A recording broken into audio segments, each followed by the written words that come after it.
Kurt Volker, former U.S. ambassador to NATO and former U.S. special representative for Ukraine negotiations, joins me now. Hello and welcome. Thank you very much. Great to be with you.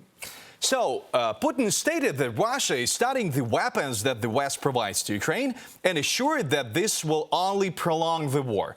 In addition, he emphasized that Russia will find something to answer. What answer could it be?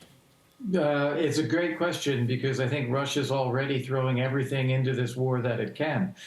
Conscripts, convicts, old military equipment, Iranian military equipment. I'm not sure what they have left to throw at it.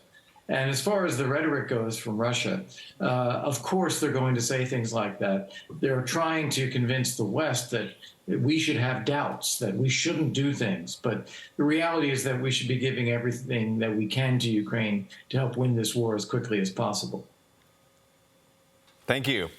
Minister of Foreign Affairs of the Russian Federation, Sergei Lavrov, stated that Russia refuses to negotiate with Ukraine within the framework of the peace formula proposed by the President Volodymyr Zelensky.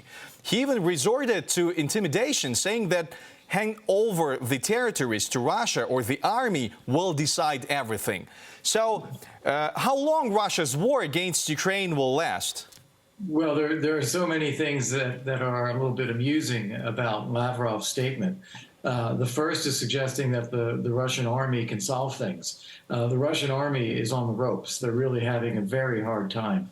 The second is there's a bit of deja vu in his statement because it reminds me of my time serving as the U.S. Special Representative for Ukraine negotiations, where Russia pretended that Ukraine didn't exist.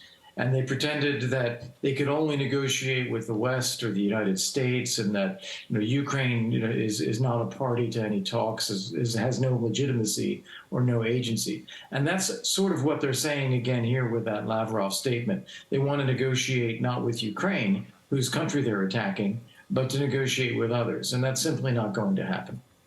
Are any negotiations with Russia possible?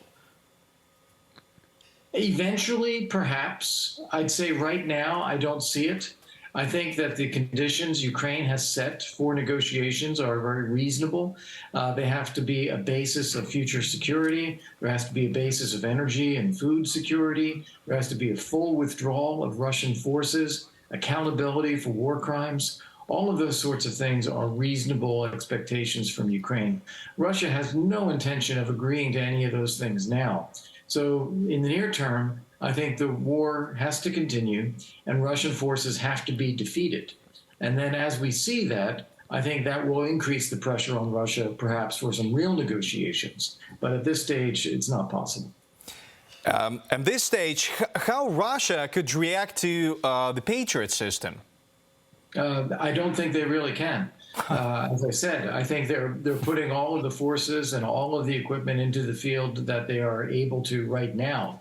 The only thing they could do to escalate would be nuclear weapons or chemical or biological weapons, which they know would be self-defeating.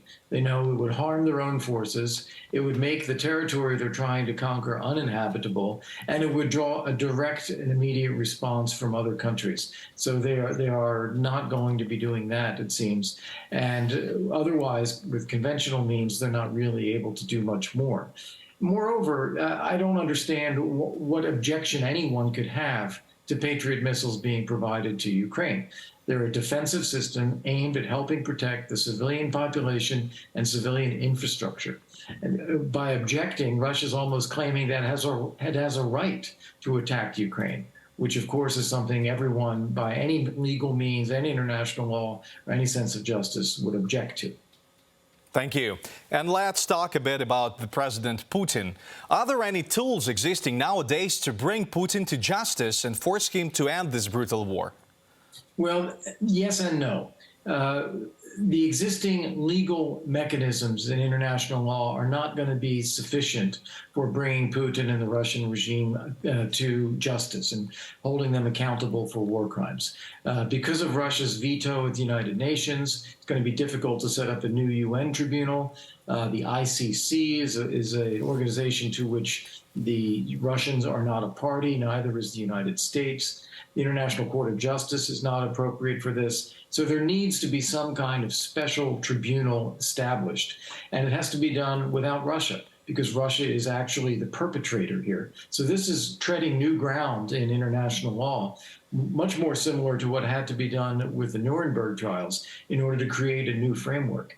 But in the interim, it's very important that we do what we are doing already, which is collect the data, collect the evidence, interview people, take pictures, identify the orders that were given, the chain of command, put together all of the legal cases that are necessary to be able to prove that war crimes were committed and to prove the personal responsibility of Putin and others in the Russian leadership. So that work goes on now. It'll pay off later when there is some kind of new tribunal established. And the last question is, how long can Ukraine hold out in this difficult situation? Well, I don't think there's any scenario here where Ukraine does not hold out. Ukraine is a sovereign, independent country. Its people are determined and resilient. They know they're Ukrainians. They know they're not confused Russians. And so the idea that Ukraine disappears or gives up is just inconceivable. What we need to do is try to make sure that Ukraine is able to fight as well as possible and to regain its territory as quickly as possible. That's the thing that's going to bring an end to the war most quickly. Thank you so much for being the guest of Spotlight Ukraine, and Happy New Year. Thank you so much. It's been a pleasure. Thank you. Kurt Volker was the guest of Spotlight Ukraine, and we continue. Thanks for watching our YouTube channel.